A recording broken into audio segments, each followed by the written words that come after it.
Let's get into the Bucks more with Matt Velazquez of the Milwaukee Sentinel. Matt, thanks for being on with us. How good a fit do the Bucks believe Mirotic is for that roster?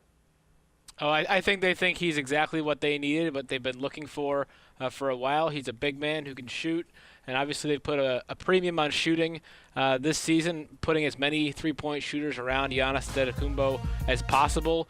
He gives them a ton of options in terms of versatility, setting up in different lineups. He can play the 4, he can play the 5, he can play, in lieu of Brook Lopez, stretching the floor really far out to 30 feet and beyond. He can play with Brook Lopez, with Giannis. I mean, just the opportunities are endless with someone like Nikola Mirotic, so they really like the fit. Well, it's already been a historically good season for the Bucks, who have the best record in the league, an MVP candidate, 2 All-Stars, and now the Mirotic pickup. What weaknesses, if any, will they have to address if they're to be a conference or NBA finalist? I think that their game has been predicated on sharing the ball and moving the ball a lot. Obviously, they have guys who can play one-on-one, Eric Bledsoe, Giannis Antetokounmpo, Chris Middleton, but in the playoffs, having that one-on-one ability is going to be key in certain late-game situations when kind of things break down into that. So making sure they can do that will be huge. And then, they've obviously allowed a lot of three-point attempts this season. Their defense is the best in the NBA, but there have been games where teams have gotten really hot. And so, the bet is that won't happen 4 games in a 7-game series, but it could be a problem if they're letting teams put up too many. Well, statistically, the Bucks have the best defense in the league right now. Obviously, offensively, it's a completely different team, on pace to hit something like, last I checked, 450 more threes than last year. That number could be a little off, but it's a whole lot more than last year.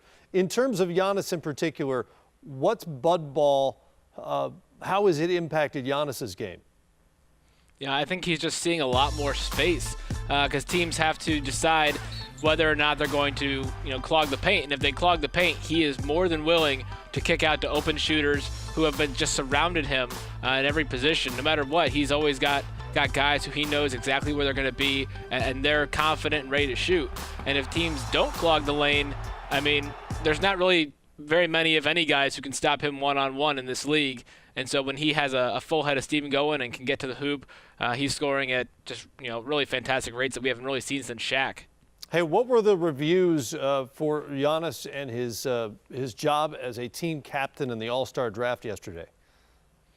I think they're pretty mixed. I think guys trust him. I talked to Chris Middleton a little bit, and he was like, "Well, I don't know about some of his picks, but I'm glad he picked me, and I think I can trust that team. We can go out there and have a good time, but maybe do it differently. But you let Giannis do what he does." Yeah, well, the All-Star game's just one game. He's got to stay with Middleton for the rest of the season, so that's probably the right way to go. That's Matt Velazquez with us from the Milwaukee Sentinel. Appreciate the time.